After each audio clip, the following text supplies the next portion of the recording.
But this isn't going to stop the zombie from coming up. But since you know about the wardrobe, you can just push this large chest over top of the zombie trapdoor and presto, don't have to deal with it either.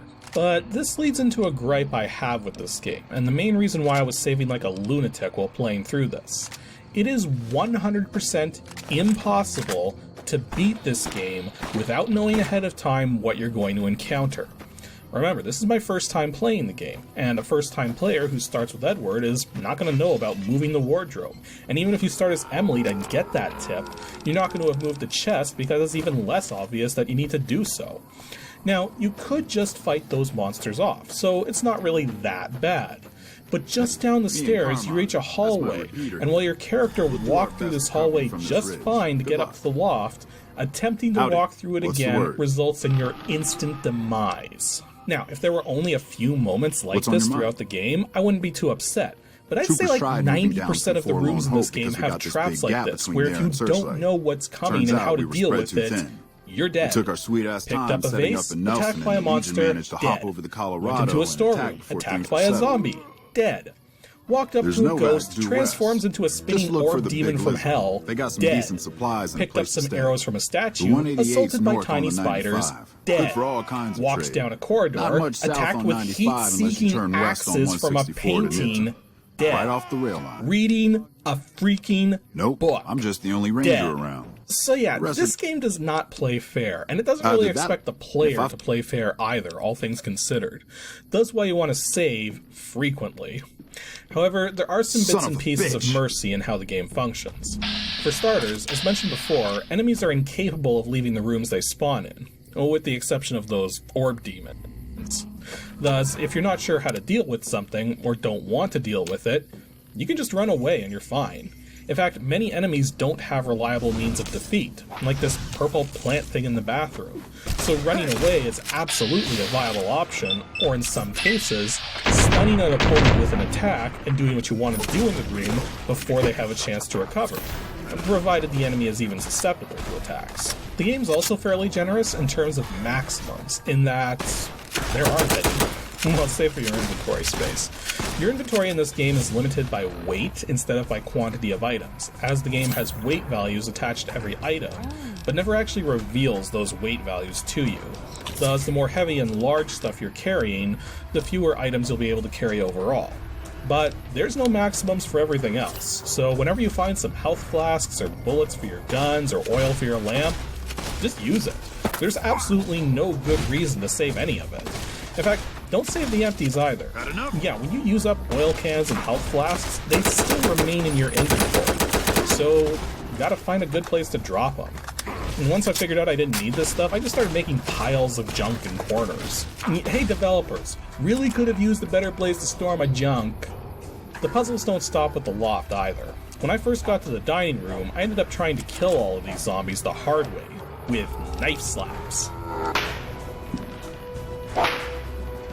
But I later figured out that if you put some soup you found on the table in here, the zombies will totally not bother with you. Also, that painting with the homing axes can just be covered up with a blanket you found, and thus, no more axes. Though there's another painting on the opposite end of the corridor which fires homing arrows at you if you get too close. But if you shoot said painting with your own arrow from a distance, you'll kill whatever demon had possessed the painting, and you'll be perfectly fine. Anyways, let's finish up by talking about the combat, because, well, it's not bad, but it's also not good. It's actually a mixed bag, really. The combat is easy to perform. You simply hold spacebar down to ready yourself for attacking, then hold a directional arrow to perform an attack. Really, it's not that hard to do, but the problem is that it's totally inconsistent. Enemies begin their attack animations the instant they're in range, and as soon as their previous animation is ended. And all of them have attack animations faster than ever. Because the moment an enemy can hit you, they probably will. They'll also typically move forwards at the same time too, thus if you're trapped against the wall, you're screwed unless you get extremely lucky. The only way to survive melee combat is to take the initiative. Run up to an enemy, attack, and then immediately run up while it's backing away and continue attacking. And even this tactic is not 100% foolproof, but it's the only one which has any reasonable chance of success. Although instead, you could use your guns. You get both a rifle and a revolver, both of which are pretty easy to use, though they can be very tricky to aim depending on where you and your opponent are in relation to the camera. My advice for getting the most accurate shots off with the guns is to always point them towards or away from the camera, which means lining yourself up in such a way so that the enemies are also in front of you or behind you, relative to the camera. But the game's pretty stingy with ammo, so I try to avoid using the guns as much as possible. Besides, half the enemies you face aren't killable with these normal weapons anyways. Heck, there's this pirate which can only be killed with a sword, but...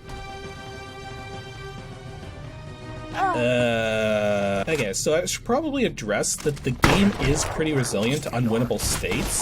That saber we broke is needed for a puzzle, but it doesn't need to be intact to solve said puzzle. We just need the whole thing, intact or not. However, unwinnable states are still very possible, particularly if you waste things. So one good piece of advice I have is that if you use something up and it has no effect and you're no longer able to use it, reload and try something else. Another good piece of advice for the late game, which I didn't get to, is that you'll encounter water, and as soon as your rifle gets wet, it's no longer usable, but the revolver will be fine. So it's best to use up your rifle first, then switch to the revolver once you're out of rifle bullets. One other tip I want to give, which I didn't discover until after I was done playing, is that throwing items is weird.